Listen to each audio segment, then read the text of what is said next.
Hello students, स्वागत है आपका एक बार फिर आपके अपने यूट्यूब चैनल आर के सागर यूनिक स्टडी में।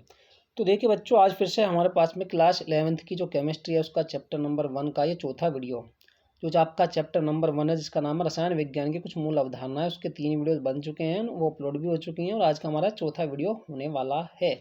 तो आइए शुरू करते हैं हम आज की अपनी ये क्लास, ठीक है, जिसमें आज हम जानेंगे द्रव्य का वर्गीकरण। तो बच्चों पहले आप हेडिंग डाल लेना द्रव्य का वर्गीकरण, या फिर ऐसे ही लिख सकते हैं जैसे मैंने यहाँ पर लिखा है द्रव्य, तो आप ऐसे भी लिख सकते हैं द्रव्य। ठीक है, द्रव्य का मतलब मैटर या पदार्थ। क्लियर। तो जो द्रव है देखिए, हम इसका दो प्रकार से वर्गीकरण कर सकते हैं। एक तो होता है हमारा भौतिक वर्गीकरण और दूसरा होता है रासायनिक वर्गीकरण। क्लियर।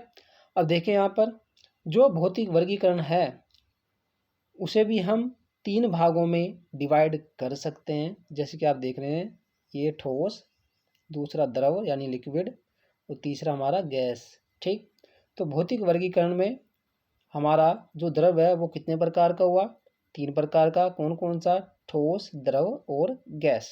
क्लियर। अब देखिए यहाँ पर जो रासायनिक वर्गीकरण है इसको जान लेते हैं, और यहाँ से एग्जाम में एक ना एक क्वेश्चन आने की संभावना होती है, तो इसको टॉपिक को अच्छे समझना और अच्छे से पक्का कर लेना। तो आइए देखते हैं रासायनिक वर्गीकरण। तो देखिए जो रासायनिक वर्गीकरण है उसे हम पहले क्या कर सकते हैं, 2 भागों में डिवाइड कर सकते हैं, या 2 प्रकार से उसका वर्गीकरण कर सकते हैं। एक तो हमारा होगा शुद्ध पदार्थ, या इंग्लिश में हम कहते हैं प्योर सब्सटेंस, दूसरा मिश्रण अर्थात मिक्सचर। क्लियर है। अब इसके बाद जो शुद्ध पदार्थ है, शुद्ध पदार्थ का भी हम जो है क्या कर सकते हैं, 2 भागों में उसको डिवाइड कर सकते हैं। कौन कौन से? जैसे कि आप यहाँ पर देख रहे हैं, जो शुद्ध पदार्थ होते हैं वो 2 प्रकार के होते हैं। एक तो होता है तत्व और दूसरा होता है हमारा यौगिक अर्थात कंपाउंड्स, यानी एलिमेंट्स और कंपाउंड्स।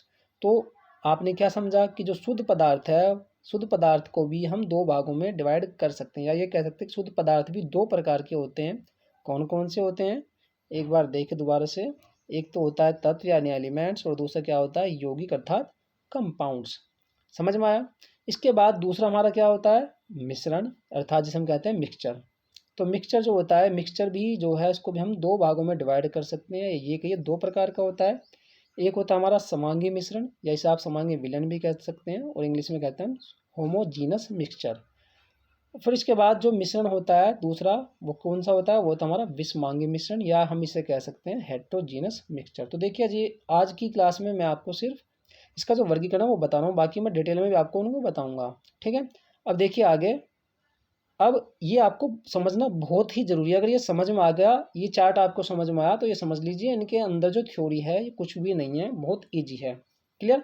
अब देखिए यहाँ पर दोबारा से जो हमारा तत्व होता है, तत्व अगेन यानी कि फिर से हम इसको क्या कर सकते हैं, 3 भागों में डिवाइड कर सकते हैं। क्लियर। कौन कौन सा? एक तो धातु यानी मेटल्स, दूसरा अधातु अर्थात नॉन मेटल्स, और तीसरा होता है उपधातु यानी मेटलॉइड्स। क्लियर।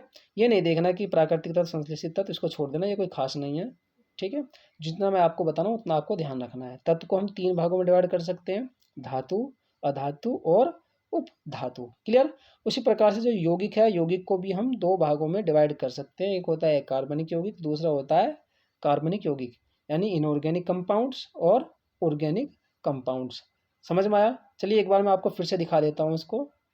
स्क्रीनशॉट ले लीजिए पहले आप यहाँ तक, और इस चार्ट को अपनी कॉपी में नोट कर लेना और याद कर लेना। अब समझ में आपको आ गया होगा। चलो एक बार फिर से देखते हैं। देखिए जो द्रव अर्थात जो मैटर होता है यानी पदार्थ, उसे हम 2 भागों में डिवाइड कर सकते हैं। एक तो होता है हमारा भौतिक वर्गीकरण या फिजिकल क्लासिफिकेशन, या ये कह सकते हैं कि द्रव का वर्गीकरण हम 2 प्रकार से कर सकते हैं। ठीक है। एक तो भौतिक वर्गीकरण, दूसरा रासायनिक वर्गीकरण या फिर केमिकल क्लासिफिकेशन। समझ में आया। अब जो भौतिक वर्गीकरण है उसमें जो द्रव होता है हमारा वो 3 प्रकार का होता है। कौन कौन सा? एक ठोस, दूसरा द्रव और तीसरा गैस। उसी प्रकार से रासायनिक वर्गीकरण में भी हमारा जो पदार्थ है वो 2 प्रकार का होता है, शुद्ध पदार्थ और मिश्रण। क्लियर। अब जो शुद्ध पदार्थ होता है उसको हम 2 भागों में फिर से डिवाइड कर सकते हैं। कौन कौन सा? एक तो तत्व, दूसरा यौगिक। क्लियर। मिश्रण को भी हम 2 भागों में डिवाइड कर सकते हैं, समांगी मिश्रण और विषमांगी मिश्रण। अब जो तत्व है वो फिर से क्या होता है, 3 प्रकार का होता है, धातु, अधातु और उपधातु। यौगिक को भी हम 2 भागों में बांट सकते हैं, एक कार्बनिक यौगिक और कार्बनिक यौगिक। ठीक। तो समझ में आ गया होगा। अब हम इनका जो है डिटेल में जानेंगे एक एक करके नेक्स्ट वीडियो में, वीडियो नंबर 5, जिसमें मैं आपको सबसे पहले द्रव अर्थात जो पदार्थ है उसका भौतिक वर्गीकरण वो पढ़ाने वाला हूँ। तो बिल्कुल छोटी छोटी वीडियो मैं आपको बना करके दे रहा हूँ।